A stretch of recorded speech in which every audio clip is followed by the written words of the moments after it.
Hello. I've been getting some feedback on the Sparky stories, and I apologize that I'm not in costume right now. But I thought the issue should be mentioned and explained. Linda B. in Mount Orb, Ohio, was a little bit upset about the KWAI story, about the little water buffalo that was bullied. And what she disagreed with was that Sparky himself resorted to violence to fix the problem. She said she had to talk to her little boy a long time, and if she'd have known that was how the story went, she would have read it before she read it to her son. My point is that she talked to her little boy, and it opened up the door for them to discuss something that's very complicated that every kid goes through. My inspiration for writing that story was a little boy, a 9-year-old boy named Jackson Grubb, who hung himself because he was bullied at school. The thing about bullying is it happens, and you can have your zero tolerance in school for fighting, but it doesn't work, because the kids that get bullied, they usually get bullied when nobody's looking. And it doesn't normally have anything to do with gender identity or any of these other modern excuses they have for it. It's just some kids get bullied. You have some kids that are insecure, they're bigger than the other kids. Maybe they live by example that they've seen in their own homes. Maybe they're bullied in their own homes, so they have to bully somebody else. The problem is when the kids get in trouble for trying to defend themselves,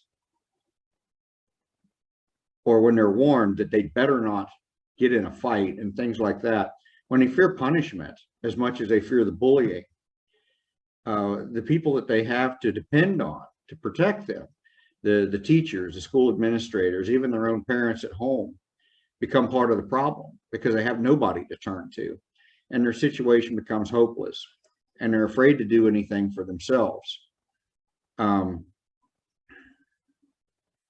In case of the story, Typhoon wasn't going to stop bullying people, and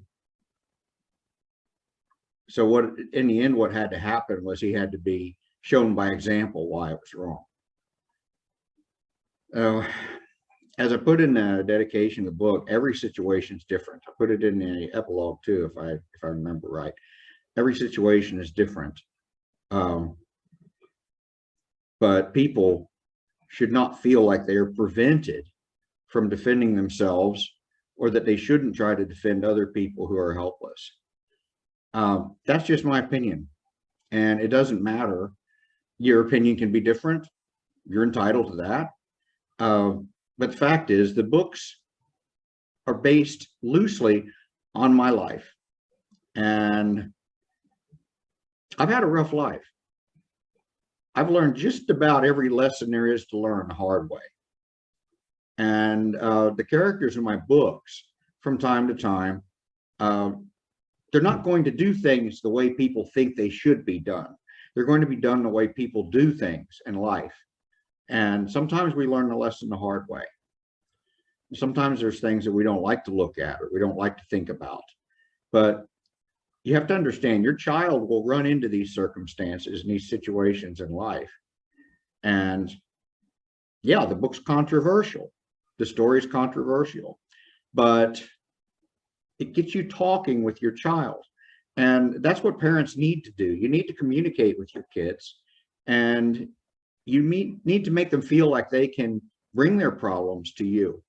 And while you're discussing the way that Sparky dealt with the bully, you may find out, your child may open up, and you may find out something that's going on in your child's life that they were concealing from you before. And You know, I'd much rather get a call from the school that my kid got into a fight than he or she feeling like they don't have anywhere to turn, or where that suicide becomes even a consideration. You know, if your life is miserable and it feels hopeless, sometimes people choose to end it. And a child, they don't understand that when something's over, when somebody dies, it's over. It's done. You can't fix it anymore. It's permanent. So they should never, ever feel like that's an escape. They should never, ever feel hopeless.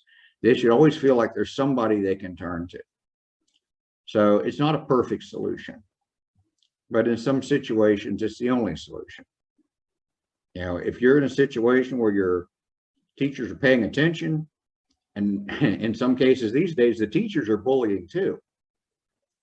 The parents have to be engaged in their child's education, and they have to know what's going on with their kids.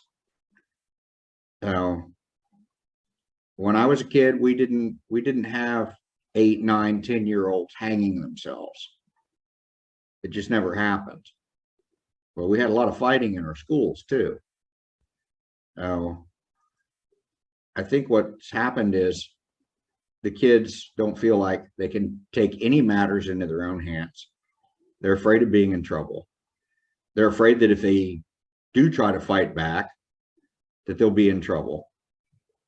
And so they don't even feel like they have that their parents have their back.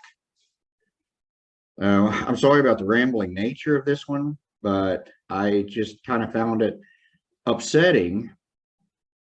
And to Linda, think about this. You told me yourself, you talked to your kid for over an hour and a half about this topic. And I think the key thing is that you talk to your kid about the topic. If that upsets you too much, if you don't want the kid reading a book, send it back. I'll give you a refund. And I will send you my address in my reply to the email. And for everybody else, I thought maybe I'd hit on this because I've gotten a few mentions of it, and being that we're just trying to launch the series, I thought this would be something we need to address rather early on. So thank you for your time, and maybe next time I'll be in costume and I'll be talking to the kids. So bye for now.